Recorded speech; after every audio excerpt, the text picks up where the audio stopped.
Hello guys, STK ടെക്കിൻ്റെ ഒരു വീഡിയോയിലേക്ക് സ്വാഗതം. I am your host Sreedev. ഇന്ന് നമ്മൾ നോക്കാൻ പോകുന്നത് DNS അഥവാ ഡൊമെയിൻ നെയിം സിസ്റ്റമിനെ പറ്റിയാണ്. അതിൻ്റെ കൂടെ തന്നെ ഡൊമെയിൻ നെയിം സിസ്റ്റമിനെ അസോസിയേറ്റഡ് ആയിട്ട് ഹാക്കേഴ്സ് യൂസ് ചെയ്യുന്ന കുറച്ച് ടെക്നിക്സ് ഉണ്ട് സിസ്റ്റംസ് ഒക്കെ ഹാക്ക് ചെയ്യാൻ വേണ്ടി. അപ്പോൾ അതെന്താണെന്നും അതിനെതിരെ നമുക്കെങ്ങനെ നമ്മുടെ സിസ്റ്റംസിനെ പ്രൊട്ടക്റ്റ് ചെയ്യാമെന്നും ഉള്ളതായിരിക്കും ഈ വീഡിയോയിലെ കണ്ടൻറ്റ്. അപ്പോൾ ആദ്യം DNS എന്താണെന്ന് അറിയണമെങ്കിൽ ആദ്യം IP അഡ്രസ്സ് എന്താണെന്ന് അറിയണം.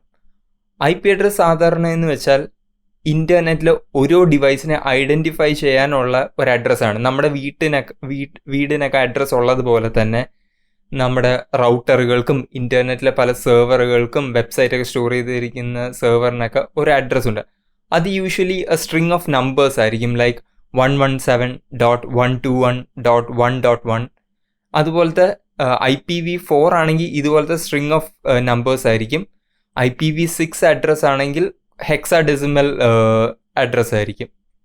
അപ്പം ഇൻ്റർനെറ്റിൽ ഏതൊരു കമ്മ്യൂണിക്കേഷൻ നടക്കുന്നത് ഈ IP അഡ്രസ്സ് വെച്ചാണ്. അതായത് ഇൻ്റർനെറ്റിലെ ഇപ്പോൾ ഒരു സെർവറിലേക്ക് ഒരു കമ്മ്യൂണിക്കേഷൻ നടത്തണമെങ്കിൽ ആ സെർവറിൻ്റെ IP അഡ്രസ്സ് അവൈലബിൾ ആയിരിക്കണം. പക്ഷെ നമ്മൾ വെബ് ബ്രൗസ് ചെയ്യുമ്പോൾ ചെയ്യുന്നത് എന്താണ്? സാധാരണ ഇപ്പോൾ google.com പോകണമെങ്കിൽ നമ്മൾ ജസ്റ്റ് ബ്രൗസർ എടുക്കും, google.com എന്ന് ടൈപ്പ് ചെയ്യും.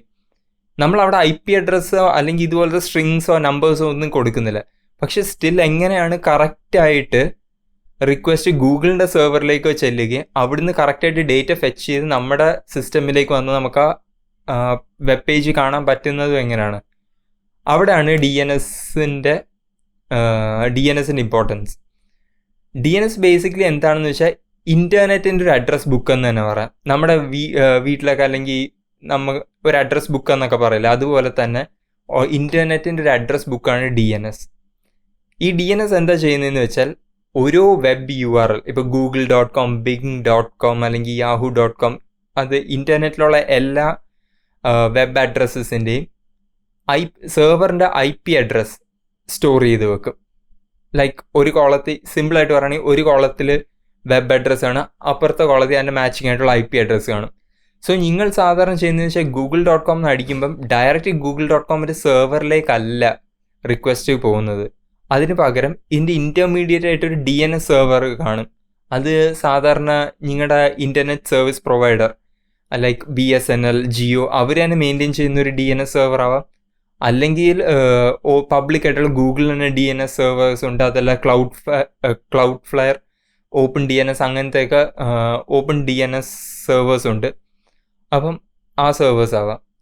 അപ്പം ഈ DNS സെർവറിലേക്കാണ് ആദ്യം റിക്വസ്റ്റ് പോകുന്നത്. അവിടെ ചെന്നിട്ട് ഇതിൻ്റെ IP ഒബ്റ്റെയിൻ ചെയ്യും. ഈ വെബ്സൈറ്റ് സ്റ്റോർ ചെയ്തിരിക്കുന്ന സെർവറിൻ്റെ IP അഡ്രസ്സ് എന്താണോ അത് ഒബ്റ്റെയിൻ ചെയ്യും. അത് ഒബ്റ്റെയിൻ ചെയ്തിട്ട് ആ IP അഡ്രസ്സ് ഉപയോഗിച്ചാണ് ബാക്കി കമ്മ്യൂണിക്കേഷനും ഡേറ്റ ഫെച്ചിങ്ങും എല്ലാം നടക്കുന്നത്. ഇത്രേ ഉള്ളൂ. ബേസിക്കലി ജസ്റ്റ് എ ടേബിൾ അല്ലെങ്കിൽ ഒരു ഇൻ്റർനെറ്റിൻ്റെ ഒരു അഡ്രസ് ബുക്ക് എന്ന് വേണമെങ്കിൽ പറയാം DNS അല്ലെങ്കിൽ ഡൊമെയിൻ നെയിം സിസ്റ്റം. അപ്പോൾ ഡൊമെയിൻ നെയിം സിസ്റ്റമിന് അസോസിയേറ്റഡ് ആയിട്ടുള്ള 1-2 ടെക്നിക്സ് ഉണ്ട് ഹാക്കേഴ്സ് യൂസ് ചെയ്യുന്നത്. ഇപ്പോഴത്തെ ഈ പാൻഡമിക് സിറ്റുവേഷനിൽ ഹാക്കേഴ്സ് ശരിക്കും പറഞ്ഞാൽ ഹോം യൂസേഴ്സിനെ കൂടുതൽ ടാർഗറ്റ് ചെയ്തിട്ടുണ്ട്. കാരണം കൂടുതൽ ആൾക്കാരും വീട്ടിൽ നിന്നൊക്കെ വർക്ക് ചെയ്യുന്നത് കൊണ്ട് ഹാക്കേഴ്സ് ഹോം യൂസേഴ്സിനെ കൂടുതൽ ടാർഗറ്റ് ചെയ്യുന്നുണ്ട്. എസ്പെഷ്യലി ഞാനിപ്പോൾ പറയാൻ പോകുന്ന ഈ DNS ഹാക്കിംഗ് ടെക്നിക്സ് യൂസ് ചെയ്ത് ഹോം യൂസേഴ്സിനെ ടാർഗറ്റ് ചെയ്യുന്നുണ്ട്. അപ്പം നിങ്ങളിത് അറിഞ്ഞിരുന്നു കഴിഞ്ഞാൽ നിങ്ങൾക്ക് നിങ്ങളെ തന്നെ ഇതിൽ നിന്ന് പ്രൊട്ടക്റ്റ് ചെയ്യാൻ പറ്റും. അപ്പോൾ ആദ്യത്തെ ടെക്നിക്ക് എന്ന് പറയുന്നത് DNS ഹൈജാക്കിംഗ് ആണ്. ഈ DNS ഹൈജാക്കിങ്ങിൻ്റെ അകത്ത് ശരിക്കും പറഞ്ഞാൽ ചെയ്യുന്നത് എന്താണെന്ന് വെച്ചാൽ ഒറിജിനൽ DNS സെർവറിനെ ഹാക്കേഴ്സ് ഒരു ഡമ്മി സെർവർ വെച്ച് റീപ്ലേസ് ചെയ്യും. അതായത് ഹാക്കേഴ്സ് തന്നെ അവരുടെ ഒരു ഡമ്മി സെർവറിനെ ആദ്യം എസ്റ്റാബ്ലിഷ് ചെയ്യും. എന്നിട്ട് നമ്മുടെ വെബ് റിക്വസ്റ്റിനെ എല്ലാം ആ ഡമ്മി സെർവറിലേക്ക് റീറൗട്ട് ചെയ്യും. ഈ ഡമ്മി സെർവറിന് ശരിക്കും പറഞ്ഞാൽ നിങ്ങളിപ്പോൾ google.com ആണ്, yahoo.com ആണെങ്കിൽ ഏത് വെബ്സൈറ്റ് ആണെങ്കിലും അതിനിഷ്ടമുള്ള IP അഡ്രസ്സ് നിങ്ങൾക്ക് തിരിച്ച് ഫോർവേഡ് ചെയ്യാം. അപ്പോൾ നിങ്ങളിപ്പോൾ google.comലോട്ട് പോകുന്നതെങ്കിലും നിങ്ങൾക്ക് ശരിക്കും പറഞ്ഞാൽ നിങ്ങളുടെ ബ്രൗസർ നിങ്ങളെ കൊണ്ടുപോകാൻ പോകുന്ന വെബ് പേജ് എന്ന് വെച്ചാൽ ആ സെർവർ റിട്ടേൺ ചെയ്യുന്ന IP അഡ്രസ്സ് അനുസരിച്ചായിരിക്കും. അപ്പോൾ അതൊരു ഫേക്ക് IP അഡ്രസ്സ് അല്ലെങ്കിൽ ഏതെങ്കിലും ഒരു IP അഡ്രസ്സ്, ഇപ്പോൾ ഫോർ എക്സാമ്പിൾ ഞാൻ പറയാം, നിങ്ങൾ google.comലേക്കാണ് പോയത്, പക്ഷെ ആ സെർവർ റിട്ടേൺ ചെയ്യുന്നത് yahoo.comൻ്റെ IP അഡ്രസ്സ് ആണെങ്കിൽ നിങ്ങൾ google.comൽ എത്തില്ല, yahoo.comൽ എത്തത്തുള്ളൂ. അതാണ് DNS ഹൈജാക്കിങ്. അപ്പോൾ സാധാരണ ചെയ്യുന്നതെന്ന് വെച്ചാൽ DNS ഹൈജാക്ക് ചെയ്തിട്ട് സാധാരണ ഹാക്കേഴ്സ് ചെയ്യുന്നതെന്ന് വെച്ചാൽ ഒന്നീ മാൽവെയർ അല്ലെങ്കിൽ വൈറസ് ഒക്കെ ഉള്ള ഒരു വെബ് പേജിലേക്ക് നിങ്ങളെ കൊണ്ടെത്തിക്കും, അല്ലെങ്കിൽ ഒരു ഫേക്ക്, ഇപ്പം നിങ്ങൾ ജിമെയിലിലേക്ക് പോവുക, പക്ഷേ DNS ഹൈജാക്ക് ചെയ്തൊരു ഫേക്ക് ജിമെയിൽ പേജിലേക്ക് കൊണ്ടുപോയിട്ട് അവിടുന്ന് നിങ്ങളുടെ ലോഗിൻ ക്രെഡൻഷ്യൽസ്, യൂസർ നെയിമും പാസ്വേഡും ഒക്കെ സ്റ്റീൽ ചെയ്യാനുള്ള ഒരു അറ്റംപ്റ്റ് നടത്തും. അങ്ങനെയാണ് ഈ DNS ഹൈജാക്ക് കൊണ്ട് ഹാക്കേഴ്സ് നമ്മളെ ടാർഗറ്റ് ചെയ്യാൻ നോക്കുന്നത്.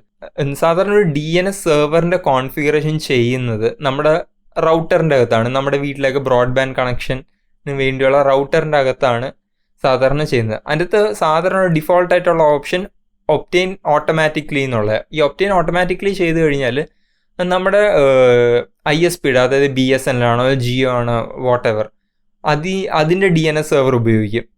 അതിൻ്റെ കൂടെ തന്നെ നമുക്ക് മാനുവലായിട്ട് ഒരു സ്പെസിഫിക്, ഇപ്പോൾ നിങ്ങൾക്ക് ഗൂഗിളിന് തന്നെ DNS സെർവർ ഉപയോഗിക്കണമെങ്കിലോ അല്ലെങ്കിൽ ക്ലൗഡ് ഫ്ലെയറിൻ്റെ DNS സെർവർ ഉപയോഗിക്കണമെങ്കിലോ അതിൻ്റെ IP അഡ്രസ്സ് റൗട്ടറിൻ്റെ അകത്ത് കോൺഫിഗർ ചെയ്ത് കഴിഞ്ഞാൽ ISPയുടെ ഉപയോഗിക്കുന്നതിന് പകരം നിങ്ങൾ കോൺഫിഗർ ചെയ്ത DNS സെർവർ ആയിരിക്കും ഉപയോഗിക്കുന്നത്.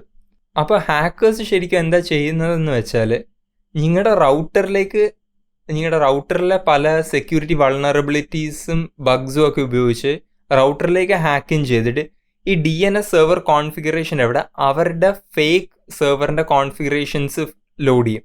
അത് അങ്ങനെ ചെയ്ത് കഴിയുമ്പം നിങ്ങളുടെ റൗട്ടറിലെ ഏതൊരു ഡിവൈസും കണക്ട് ചെയ്തിട്ട് ഇൻ്റർനെറ്റ് യൂസ് ചെയ്യുമ്പം നിങ്ങളുടെ DNS റിക്വസ്റ്റുകളെല്ലാം തന്നെ ആ ഫേക്ക് സെർവറിലേക്കായിരിക്കും പോകുന്നത്. പിന്നെ അവർക്ക് എന്ത് ചെയ്യണമെന്നുള്ളത് ആ ഫേക്ക് സെർവർ പ്രോഗ്രാം ചെയ്തതുപോലെ ഇരിക്കും. ഫസ്റ്റ് ഓഫ് ഓൾ, ഞാൻ ഇതിനു മുമ്പ് എങ്ങനെ നിങ്ങളുടെ റൗട്ടേഴ്സ് സുരക്ഷിതമാക്കാമെന്നുള്ളൊരു വീഡിയോ ചെയ്തിട്ടുണ്ട്. അതിൻ്റെ ലിങ്ക് ഞാൻ ഒന്നെങ്കിൽ ഡിസ്ക്രിപ്ഷൻ അല്ലെങ്കിൽ കാർഡായിട്ട് ഞാനിവിടെ ആഡ് ചെയ്യാം. അത് ചെയ്ത് കഴിഞ്ഞാൽ ഫസ്റ്റ് ഓഫ് ഓൾ ഹാക്കേഴ്സ് നിങ്ങളുടെ റൗട്ടറിലേക്ക് ബ്രേക്ക് ഇൻ ചെയ്യാനുള്ള പോസിബിലിറ്റി വളരെയധികം കുറയും. കുറച്ചും കൂടെ സെക്യൂർ ആയിട്ടുള്ളൊരു വഴിയെന്ന് വെച്ചാൽ നിങ്ങളുടെ ഡിവൈസസിൽ തന്നെ, അതായത് വിൻഡോസ് അല്ലെങ്കിൽ ആൻഡ്രോയിഡ് ഡിവൈസസിൽ തന്നെ നിങ്ങൾ DNS കോൺഫിഗർ ചെയ്യുക എന്നുള്ളത്. അതായത് സാധാരണ ചെയ്യുന്നതെന്ന് വെച്ചാൽ റൗട്ടറിൻ്റെ അകത്ത് എന്താണോ DNS സെറ്റിംഗ് അതായിരിക്കും സാധാരണ DNS റിക്വസ്റ്റിന് വേണ്ടി യൂസ് ചെയ്യുന്നത്. പക്ഷേ നിങ്ങളിപ്പോൾ നിങ്ങളുടെ സ്മാർട്ട് ഫോണിലോ അല്ലെങ്കിൽ വിൻഡോസിൻ്റെ അകത്തോ അല്ലെങ്കിൽ ലിനക്സ്, മാക്, ഏത് ഓപ്പറേറ്റിംഗ് സിസ്റ്റം ആണെന്ന് വെച്ചാൽ അതിൻ്റെ അകത്ത് എക്സ്പ്ലിസിറ്റ്ലി ഒരു DNS സെർവർ കോൺഫിഗർ ചെയ്ത് കഴിഞ്ഞാൽ, ഇപ്പോൾ ക്ലൗഡ് ഫ്ലെയറിൻ്റെ സെർവർ നിങ്ങൾക്ക് യൂസ് ചെയ്യേണ്ട അതിൻ്റെ കോൺഫിഗറേഷൻ എടുത്ത് എക്സ്പ്ലിസിറ്റ്ലി നിങ്ങളുടെ കമ്പ്യൂട്ടറിൻ്റെ അല്ലെങ്കിൽ സ്മാർട്ട് ഫോണിൻ്റെയോ DNS കോൺഫിഗറേഷനിൽ അത് ഡിവൈസിൽ തന്നെ ചെയ്ത് കഴിഞ്ഞാൽ നിങ്ങളുടെ റൗട്ടറിൻ്റെ കോൺഫിഗറേഷൻ എന്ത് തന്നെ ആയാലും നിങ്ങളുടെ കമ്പ്യൂട്ടർ അല്ലെങ്കിൽ നിങ്ങളുടെ ഡിവൈസസ് എക്സ്പ്ലിസിറ്റ് ആയിട്ട് റൗട്ടറിൻ്റെ അകത്ത് പറയും, റൗട്ടറെ നിൻ്റെ കോൺഫിഗറേഷൻ ഉപയോഗിക്കേണ്ട, ഞാൻ തരുന്ന ഈ കോൺഫിഗറേഷൻ യൂസ് ചെയ്താൽ മതിയെന്ന് പറയും. അങ്ങനെ വരുമ്പോൾ ഒരു അഡ്വാൻറ്റേജ് എന്ന് വെച്ചാൽ റൗട്ടറിൻ്റെ അകത്ത് ഇപ്പോൾ ഹാക്കേഴ്സ് കയറിയിട്ട് DNS സെറ്റിങ്സ് മാറ്റിയിട്ടുണ്ടെങ്കിൽ പോലും നിങ്ങൾക്ക് അതൊരു പ്രശ്നം ഉണ്ടാക്കില്ല. കാരണം നിങ്ങളുടെ കമ്പ്യൂട്ടറിൽ അല്ലെങ്കിൽ സ്മാർട്ട് ഫോണിൽ സെറ്റ് ചെയ്തിരിക്കുന്ന DNS കോൺഫിഗറേഷൻ ആയിരിക്കും യൂസ് ചെയ്യാൻ പോകുന്നത്. അപ്പം നിങ്ങൾക്ക് ഒരു ചോദ്യം ഉണ്ടാകും, അങ്ങനെയാണെങ്കിൽ കമ്പ്യൂട്ടറിൽ അല്ലെങ്കിൽ സ്മാർട്ട് ഫോണിൽ DNS കോൺഫിഗറേഷൻ ഹാക്കേഴ്സിന് മാറ്റിയാലും DNS ഹൈജാക്ക് ചെയ്യാൻ പറ്റത്തില്ലേന്ന്? യെസ്, ഓഫ് കോഴ്സ് പറ്റും. പക്ഷേ കാര്യം എന്ന് വെച്ചാൽ ഒരു റൗട്ടറിൻ്റെ അകത്തേക്ക് ബ്രേക്ക് ഇൻ ചെയ്യുന്നതിനെക്കാട്ടി കുറച്ചും കൂടെ ചാലഞ്ചിങ് ആണ് ശരിക്കും പറഞ്ഞ ഒരു കമ്പ്യൂട്ടർ അല്ലെങ്കിൽ ഒരു സ്മാർട്ട് ഫോണിലേക്ക് ബ്രേക്ക് ഇൻ ചെയ്യാൻ. ഈ ഒരു ടെക്നിക്ക് ഉപയോഗിച്ച് നിങ്ങൾക്ക് DNS ഹൈജാക്കിംഗ് പ്രിവെൻറ്റ് ചെയ്യാവുന്നതാണ്. ഈ കോൺഫിഗറേഷൻ എങ്ങനെ ആൻഡ്രോയിഡിലും വിൻഡോസിലും ചെയ്യണമെന്നുള്ളത് ഞാനിപ്പോൾ കാണിച്ചു തരാം. അപ്പോൾ വിൻഡോസിലാണെങ്കിൽ DNS കോൺഫിഗർ ചെയ്യാൻ വേണ്ടി കൺട്രോൾ പാനലിലേക്ക് ആദ്യം പോകണം. കൺട്രോൾ പാനലിൽ പോയിട്ട് ഈ network and internet, network and sharing centre, ഇവിടെ ചേഞ്ച് അഡാപ്റ്റർ സെറ്റിങ്സ്. ഈ ചേഞ്ച് അഡാപ്റ്റർ സെറ്റിങ്സ് എടുക്കുമ്പോൾ ഇവിടെ നിങ്ങളുടെ കമ്പ്യൂട്ടറിലുള്ള നെറ്റ്വർക്കിംഗ് ഇൻ്റർഫേസസ് എല്ലാം കാണിക്കും. അതായത് ഇപ്പോൾ ഇതർനെറ്റ് കാർഡ് കാണിക്കും, വൈഫൈ കാർഡ് കാണിക്കും. ഇതെല്ലാ നെറ്റ്വർക്ക് ഇൻ്റർഫേസസിന് സെപ്പറേറ്റ് ആയിട്ട് ഈ സെറ്റിംഗ് ചെയ്യണം. അപ്പോൾ ആദ്യം പോയി പ്രോപ്പർട്ടീസ്, റൈറ്റ് ക്ലിക്ക് ചെയ്ത് പ്രോപ്പർട്ടീസ്, അതിലിവിടെ ഇൻ്റർനെറ്റ് പ്രോട്ടോക്കോൾ വേർഷൻ 4 IPv4 അത് കാണാം. അത് നമ്മൾ എടുത്തു കഴിഞ്ഞാൽ സാധാരണ അത് ഒപ്റ്റെയിൻ DNS സെർവർ അഡ്രസ്സ് ഓട്ടോമാറ്റിക്കലിയിലായിരിക്കും കിടക്കുന്നത്. അതിന് പകരം നമ്മൾ user following DNS server address ചെയ്യണം. അങ്ങനെ ചെയ്തിട്ട് നമ്മൾ ഉപയോഗിക്കാൻ പോകുന്ന DNS സെർവർ ഏതാണോ അതിൻ്റെ IP അഡ്രസ്സ് ഇവിടെ കൊടുക്കണം. സാധാരണ ഉണ്ടാകാറ് ഒരു മെയിൻ IP അഡ്രസ്സ് കാണും, അത് കഴിഞ്ഞൊരു ഓൾട്ടർനേറ്റ് IP അഡ്രസ്സും അവർ പ്രൊവൈഡ് ചെയ്യുന്നതായിരിക്കും. അപ്പോൾ അതും കൊടുക്കാം. അപ്പോൾ ഇത് ഗൂഗിൾ DNS സെർവറിൻ്റെ IP അഡ്രസ്സാണ്. നിങ്ങൾക്ക് ക്ലൗഡ് ഫ്ലെയറോ ഓപ്പൺ DNSോ അതുപോലത്തെ പല പബ്ലിക് വേറെ DNSസും ഉണ്ട്, അതൊക്കെ എനിക്ക് യൂസ് ചെയ്യാവുന്നതാണ്. എന്നിട്ട് ഓക്കെ കൊടുക്കുക. അതുപോലെ തന്നെ IPv6 ഇവിടെയും IPv6 അഡ്രസ്സ് അവൈലബിൾ ആണെങ്കിൽ അവിടെയും പോയിട്ട് IPv6 DNS സെർവറിൻ്റെ IP അഡ്രസ്സും കൊടുക്കുക. ഇപ്പം ഫോർ എക്സാമ്പിൾ ഞാൻ ഗൂഗിൾ DNS ആണ് ഉപയോഗിക്കുന്നത്. അപ്പോൾ അങ്ങനെ വരുമ്പം Google DNS സെർവറിൻ്റെ IPv6 address provide ചെയ്യുന്നുണ്ട്. അപ്പോൾ അതും ഇവിടെ കൊടുക്കുക, അങ്ങനെ തന്നെ അവൈലബിൾ ആണെങ്കിൽ. അതുപോലെ തന്നെ നിങ്ങൾ ചെയ്യേണ്ട ഇപ്പം അടുത്ത വൈഫൈക്ക് ഇതുപോലെ പ്രോപ്പർട്ടീസ് എടുക്കുക. ഇവിടെ IPv4 ഇവിടെ അതുപോലെ തന്നെ കോൺഫിഗർ ചെയ്തത്. ഇതിപ്പോൾ ക്ലൗഡ്ഫ്ലെയറിൻ്റെ DNS സെർവറിൻ്റെ കോൺഫിഗറേഷനായി വൈഫൈ അഡാപ്റ്ററിന് കിടക്കുന്നത്. അതുപോലെ തന്നെ IPv6 ചെയ്യുക, അത്രേ ഉള്ളൂ. ഇത് ഓക്കെ ഇടുക.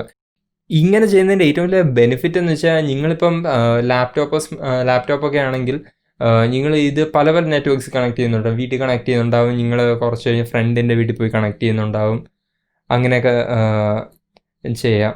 അപ്പോൾ അതിൻ്റെ ഏറ്റവും വലിയ ചെയ്യുന്ന ആളായിരിക്കും. അങ്ങനെ വരുമ്പം ഏറ്റവും വലിയ പ്രശ്നം എന്ന് വെച്ചാൽ അവിടെ ഇതിൽ ഏതെങ്കിലും ഒരു നെറ്റ്വർക്ക് കോംപ്രമൈസ്ഡ് അല്ലെങ്കിൽ DNS ഹൈജാക്ഡ് ആണെങ്കിൽ നിങ്ങളെ അത് എഫക്റ്റ് ചെയ്യത്തില്ല. അതാണ് ഇതിൻ്റെ ഏറ്റവും വലിയ ബെനിഫിറ്റ്.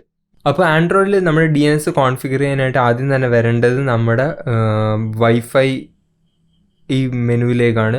അവിടെ വന്നിട്ട് ഈ ഓപ്ഷൻ നമ്മൾ ക്ലിക്ക് ചെയ്ത് ഹോൾഡ് ചെയ്യുക. അപ്പം ഒരു ഓപ്ഷൻ വരും മോഡിഫൈ നെറ്റ്വർക്ക് എടുത്തു കഴിഞ്ഞ് അഡ്വാൻസ് ഓപ്ഷൻസ് എക്സ്പാൻഡ് ചെയ്യുക. എന്നിട്ട് താഴേക്ക് സ്ക്രോൾ ഡൗൺ ചെയ്യുക. IP സെറ്റിങ്സ്, അതായത് ഡിഫോൾട്ടായിട്ട് DHCP എന്നായിരിക്കും കിടക്കുന്നത്, അത് മാറ്റിയിട്ട് സ്റ്റാറ്റിക് ആക്കുക. സ്റ്റാറ്റിക് ആക്കിയിട്ട് താഴേക്ക് സ്ക്രോൾ ഡൗൺ ചെയ്യുമ്പം നമുക്ക് കാണാം DNS1 DNS2. ഇവിടെ നമ്മൾക്ക് വേണ്ട IP അഡ്രസ്സ് കൊടുത്താൽ മതി. ഞാനിപ്പം DNS1 അവിടെ ക്ലൗഡ്ഫ്ലെയറിൻ്റെ ഒരു സെർവറിൻ്റെ അഡ്രസ്സാണ് കൊടുത്തിരിക്കുന്നത്. അപ്പോൾ നേരത്തെ പറഞ്ഞ പോലെ തന്നെ നിങ്ങൾക്ക് വേണ്ട ഇപ്പോൾ ഗൂഗിൾ DNSO അല്ലെങ്കിൽ ഓപ്പൺ DNSO അതുപോലത്തെ പല പബ്ലിക്ലി അവൈലബിൾ DNS സെർവേഴ്സിൻ്റെ IP നിങ്ങൾക്ക് അവിടെ കൊടുക്കാവുന്നതാണ്. പക്ഷേ എനിക്കിവിടെ പറയാനുള്ള കാര്യം എന്ന് വെച്ചാൽ ആൻഡ്രോയിഡിന് ഒരു ചെറിയ ഇഷ്യൂ ആണ്. നിങ്ങളിവിടെ ഒരു IP അഡ്രസ്സും കൂടെ കൊടുക്കണം. ഈ IP അഡ്രസ്സ് ഫീൽഡിൽ ഒരു IP അഡ്രസ്സും കൂടെ കൊടുക്കണം. അത് യഥാർത്ഥത്തിൽ എന്താണ് കൊടുക്കേണ്ടതെന്ന് അറിഞ്ഞുകൂടെന്നുണ്ടെങ്കിൽ നിങ്ങൾ യഥാർത്ഥത്തിൽ Termux ആപ്ലിക്കേഷനിൽ പോവുക. Termux എന്ന് പറയുന്നത് ആൻഡ്രോയിഡിൻ്റെ ഒരു കൺസോൾ ആപ്ലിക്കേഷനാണ്. ഇത് നിങ്ങൾ കുറച്ച് ടെക്നിക്കലായിട്ടുള്ള ആളാണെങ്കിൽ അറിയാവുന്നതായിരിക്കും. ഇവിടെ ചെന്നിട്ട് ifconfig എന്ന കമാൻഡ് റൺ ചെയ്യുക. ഞാൻ ഈ Termux ആപ്ലിക്കേഷൻ്റെയും ഈ കമാൻഡും ഞാൻ ഡിസ്ക്രിപ്ഷനിൽ ഇട്ടേക്കാം. എന്നിട്ട് എൻ്റർ ചെയ്യുക. അപ്പോൾ നിങ്ങൾക്ക് നിങ്ങളുടെ ഫോണിലുള്ള നെറ്റ്വർക്ക് ഇൻ്റർഫേസസിൻ്റെ ഒക്കെ കുറച്ച് ഡീറ്റെയിൽസൊക്കെ കിട്ടും. അതിലൊരു WLAN 0 എന്ന ഒരു ഫീൽഡ് കാണും. അതിൻ്റെ താഴെയായിട്ട് ഇനെറ്റ് അഡ്രസ്സ് എന്ന ഒരു ഫീൽഡ് കാണും. അതിൽ 192 എൻ്റെ കേസിൽ 192.168.1.7. അപ്പോൾ നിങ്ങളുടെ എന്താണെന്ന് നോക്കുക. ആ അഡ്രസ്സ് അതുപോലെ എടുത്തിട്ട് ഈ IP അഡ്രസ്സിൻ്റെ അവിടെ കൊടുത്താൽ മതി. എൻ്റെ ഓൾറെഡി പോപ്പുലേറ്റ് ചെയ്തിട്ടുണ്ട്. പിന്നെ ഈ ഗേറ്റ്വേ അഡ്രസ്സ് നിങ്ങൾ ബ്ലാങ്ക് ആയിട്ട് തന്നെ ഇട്ടിട്ട് അങ്ങ് സേവ് ചെയ്താൽ മതി. അപ്പോൾ അത് ചെയ്ത് കഴിയുമ്പോൾ ശരിക്കും പറഞ്ഞാൽ നിങ്ങളുടെ DNS കോൺഫിഗേർഡ് ആകും. പക്ഷേ ആൻഡ്രോയിഡിൽ ഉള്ള ചെറിയൊരു ഡിഫക്റ്റ് എന്തെന്ന് വെച്ചാൽ ഇത് നിങ്ങൾ വേറൊരു വൈഫൈ നെറ്റ്വർക്കിൽ പോയി കണക്ട് ചെയ്യുമ്പോൾ വീണ്ടും നിങ്ങളിത് ആ നെറ്റ്വർക്ക് സെലക്ട് ചെയ്ത് വീണ്ടും ഈ മോഡിഫൈ നെറ്റ്വർക്ക് കൊടുത്ത് ഈ പ്രോസസ്സ് റിപ്പീറ്റ് ചെയ്യണം. അത് യഥാർത്ഥത്തിൽ ചെറിയൊരു ഡിഫക്റ്റ് തന്നെയാണ്. അതെനിക്കറിയില്ല എന്തുകൊണ്ടാണ് ആൻഡ്രോയിഡ് ഡെവലപ്പേഴ്സ് അങ്ങനെ ചെയ്ത് വെച്ചിരിക്കുന്നതെന്ന്. But this is the only option we have. അടുത്തതായി ഹാക്കേഴ്സ് യൂസ് ചെയ്യുന്ന ഒരു ടെക്നിക്കാണ് DNS പോയ്സണിങ്. DNS പോയ്സണിങ് അറിയണമെങ്കിൽ അതിന് മുമ്പ് തന്നെ DNS കാഷിങ് എന്താണെന്ന് അറിയണം. DNS കാഷിങ് എന്തെന്ന് വെച്ചാൽ നമ്മളിപ്പോൾ google.com ഒരു വട്ടം വിസിറ്റ് ചെയ്തു, അതിനുവേണ്ടി ഒരു DNS റിക്വസ്റ്റ് ചെയ്തു. ആ DNS റിക്വസ്റ്റ് വഴി google.com സെർവറിൻ്റെ IP അഡ്രസ്സ് നമുക്ക് കിട്ടി. അത് വെച്ച് നമ്മൾ വെബ്സൈറ്റ് ആക്സസ് ചെയ്തു. പക്ഷേ വീണ്ടും ഈ google.com നമ്മൾ ആക്സസ് ചെയ്യുമ്പോൾ വീണ്ടും DNS റിക്വസ്റ്റ് ആണ് ചെയ്യേണ്ട കാര്യമില്ല ശരിക്കും പറയാം. അപ്പോൾ അത് പ്രിവെൻറ്റ് ചെയ്യാനായിട്ട് ഒരു വട്ടം ഒരു വെബ്സൈറ്റ് വിസിറ്റ് ചെയ്ത് കഴിഞ്ഞാൽ അതിൻ്റെ IP അഡ്രസ്സ് നമ്മുടെ ഓപ്പറേറ്റിംഗ് സിസ്റ്റം, നമ്മുടെ കമ്പ്യൂട്ടർ അല്ലെങ്കിൽ ഫോണിൽ തന്നെ സ്റ്റോർ ചെയ്ത് വെക്കുക. അതിനാണ് DNS കാഷിങ് എന്ന് പറയുന്നത്. അതായത് നിങ്ങൾ ഒരു സെയിം വെബ്സൈറ്റ് വീണ്ടും വിസിറ്റ് ചെയ്യുമ്പം ശരിക്കും പറഞ്ഞാൽ DNS റിക്വസ്റ്റ് ഉണ്ടാക്കേണ്ട കാര്യമില്ല. അത് ഓട്ടോമാറ്റിക്കലി ഈ കാഷിൽ നിന്ന് യൂസ് ചെയ്യും. DNS പോയ്സണിങ്ങിൽ ചെയ്യുന്ന എന്തെന്ന് വെച്ചാൽ ഒരു മാൽവെയറോ അല്ലെങ്കിൽ വൈറസോ ഉപയോഗിച്ച് ഹാക്കേഴ്സ് ആണെങ്കിൽ ഈ DNS കാഷിനെ മോഡിഫൈ ചെയ്യും. അത് നിങ്ങൾ DNS കാഷ് സാധാരണ google.com എന്ന വെബ്സൈറ്റിന് നേരെയായിട്ടുള്ളത് അതിൻ്റെ ഒരു വാലിഡ് അല്ലെങ്കിൽ കറക്റ്റ് ആയിട്ടുള്ള IP അഡ്രസ്സാണ്. അപ്പോൾ ഈ മാൽവെയർ എന്ത് ചെയ്യും, ഈ IP അഡ്രസ്സ് മാറ്റിയിട്ട് ഹാക്കേഴ്സിന് വേണ്ടുന്ന IP അഡ്രസ്സ് അവിടെ കൊണ്ടുവന്ന് വെക്കും. അതാണ് ബേസിക്കലി DNS ക്യാഷിനെ ഓൾട്ടർ ചെയ്തുള്ള ടെക്നിക്കാണ് DNS പോയ്സണിങ്. ഇൻ ഇഫക്റ്റ് വീണ്ടും സംഭവിക്കുന്നത് നിങ്ങൾ വിസിറ്റ് ചെയ്യാൻ ട്രൈ ചെയ്യുന്ന സൈറ്റിൽ എത്താതെ വേറെ ഹാക്കേഴ്സിന് വേണ്ടുന്ന സൈറ്റിലേക്ക് എത്തും എന്നുള്ളതാണ്.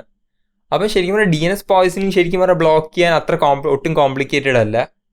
ഒരു ടെക്നിക് DNS ക്യാഷിങ് ഓഫ് ചെയ്യുക എന്നുള്ളതാണ്. പക്ഷേ DNS ക്യാഷിങ് ഓഫ് ചെയ്യുന്നത് ഞാൻ റെക്കമെൻഡ് ചെയ്യില്ല, കാരണം അത് നിങ്ങളുടെ ഇൻ്റർനെറ്റിൻ്റെ പെർഫോമൻസിനെ എഫക്റ്റ് ചെയ്യാം. പിന്നെ ഏറ്റവും എളുപ്പമുള്ള ടെക്നിക്ക് എന്ന് വെച്ചാൽ നല്ലൊരു ആൻറ്റി വൈറസ് അല്ലെങ്കിൽ ഒരു ആൻറ്റി മാൽവെയർ സോഫ്റ്റ്വെയർ ഉപയോഗിക്കുക എന്നുള്ളതാണ് അടുത്ത ശരിക്കും പറഞ്ഞാൽ നല്ലൊരു ടെക്നിക്ക്. നിങ്ങൾക്കപ്പോൾ ഈ വീഡിയോയ്ക്കൂടെ DNS എന്താണെന്നും DNS ഹൈജാക്കിങ് എന്താണെന്നും DNS പോയ്സണിങ് എന്താണെന്നും മനസ്സിലായി കാണും. അപ്പോൾ ഈ വീഡിയോയിൽ പറഞ്ഞ കാര്യങ്ങൾ ഉപയോഗിച്ച് നിങ്ങൾക്ക് DNSന് അസോസിയേറ്റഡ് ആയിട്ടുള്ള ഏറ്റവും വലിയ 2 ത്രെറ്റുകൾ എളുപ്പം നിങ്ങൾക്ക് പ്രിവെൻറ്റ് ചെയ്യാവുന്നതേ ഉള്ളൂ.